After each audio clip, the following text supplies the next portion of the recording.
Donald Trump and the Republican Party seems to have some trouble in fundraising for this upcoming election. In fact, small dollar donations to Trump and the GOP have declined substantially since 2019 and 2020, causing the GOP to rethink their fundraising techniques. The Trump camp doesn't expect to raise as much as Biden during this election cycle and has admitted as such.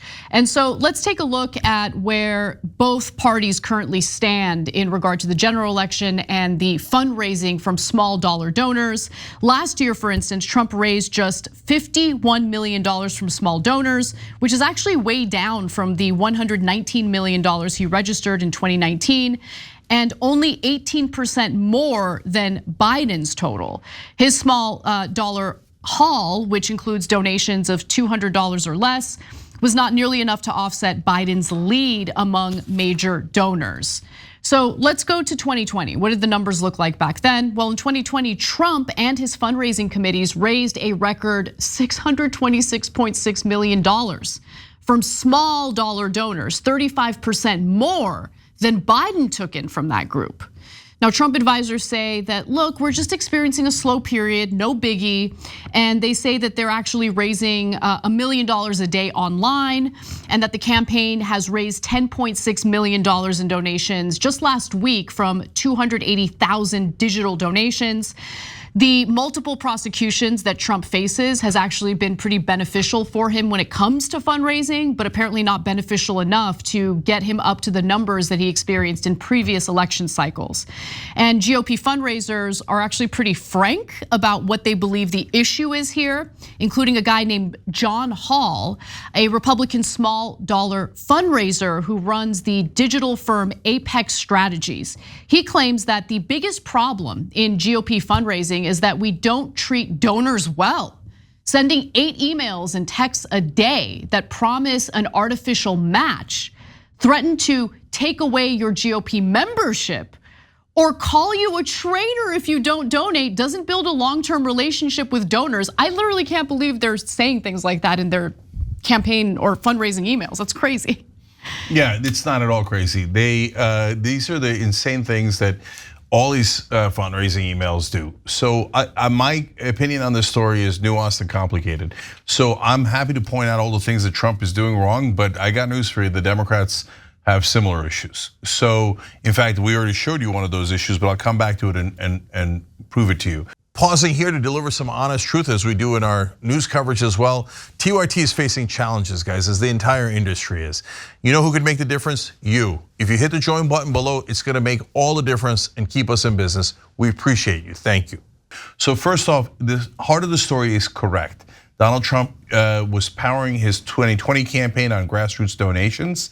As Anna just showed you, a huge amount, over 600 million, right? And he has trouble getting the bigger donors because Biden and the establishment Democrats these days are bigger suck-ups to the business community, although there are parts of the extreme business community that love Donald Trump, right, and finance him as well. But it's an open auction. This is all bribes coming in from different directions. But the grassroots money is real Americans. So the fact that Donald Trump has outraised Biden in the past on that is actually a credit to him.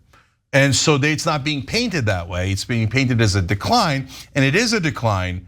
But if you noticed, so he was at last time around 35% more raised from grassroots than Biden. Did he ever get credit for that? Not to my knowledge, right? So be fair. Yep. So Biden is less grassroots, less real people, right? And at this juncture, when Trump is in a lot of trouble because of all that nonsense, emails that he sends, etc., he's still doing 18% better than Biden is. Is there an equal and opposite article in mainstream media telling you how Biden is so miserable that he's still doing 18% worse than a guy who's totally obliterated his email list by doing these endless gross sends? Yeah, I mean, look, but it's also it's a commentary on the reality of how the American electorate on both sides feel about their candidate, right? There isn't excitement among Democratic voters toward Biden. I mean, think about what it means to be a small dollar donor. you love the candidate so much that you're willing to contribute your hard-earned cash. You're not a corporation, you're not a billionaire, you're not some, massive donor, you're just a normal American citizen. You have to feel real fired up and motivated about your candidate to donate money to that individual. You see way less of that on the Democratic side versus the Republican side. And that should be a huge warning to Democrats to get their act together and actually carry out the best interests of their constituents. And they have struggled with that. Yeah, look, on the one hand, I want to give Washington Post credit for this article. It has important, interesting information that we're bringing to you guys, and it helps me get there. On the other hand, it's kind of a textbook example of bias. So let me show you the first graphic again and explain what I mean by that.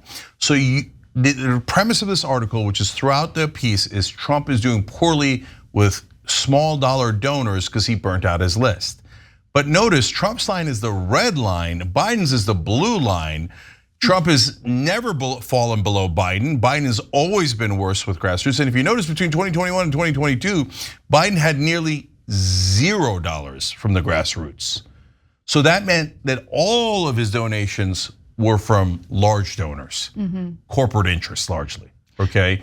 So that means you could do an equal and opposite article showing that Biden is so much worse than Trump on this. But that article doesn't appear in mainstream media. That's such a great point, right? It's all about the framing. I also want to bring the graph up again because I have another point to make. Look, there's one other factor that wasn't reported on in this piece that I think is super relevant to the story. So obviously you see that massive spike in contributions by small dollar donors in 2020. Remember, 2020 was the first time in a long time that ordinary Americans were actually doing a little better financially because remember, the government shut down due to the COVID pandemic.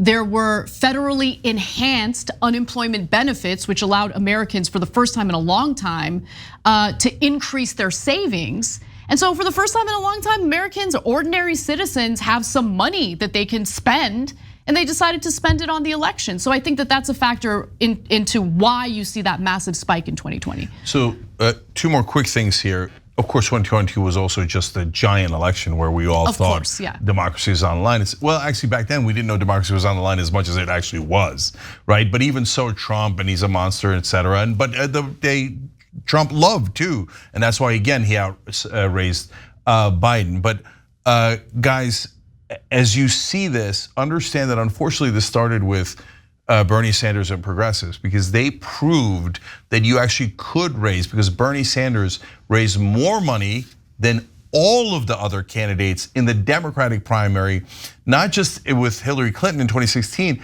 but he outraised 26 other Democrats, including giant establishment Democrats like Biden, just on the power. That's big donor and small donor combined. He still outraised them because his small donors were so large, right? Meaning so many of them, right? And unfortunately, what that created though was the professional political consultant class thought, oh, there's a piggy bank over there. And we just have to pretend we're like Bernie Sanders. That's why you see Trump pretending to be a populist, and sometimes even the Democrats pretend to be populist to try to get the grassroots money.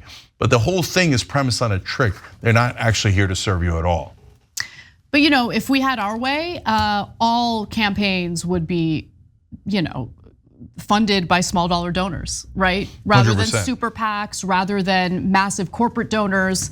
But we don't live in that society, unfortunately. In fact, that'll be my last point. In the primaries, the DNC just voted a couple of months ago, and we in fact reported on it on TYT.com.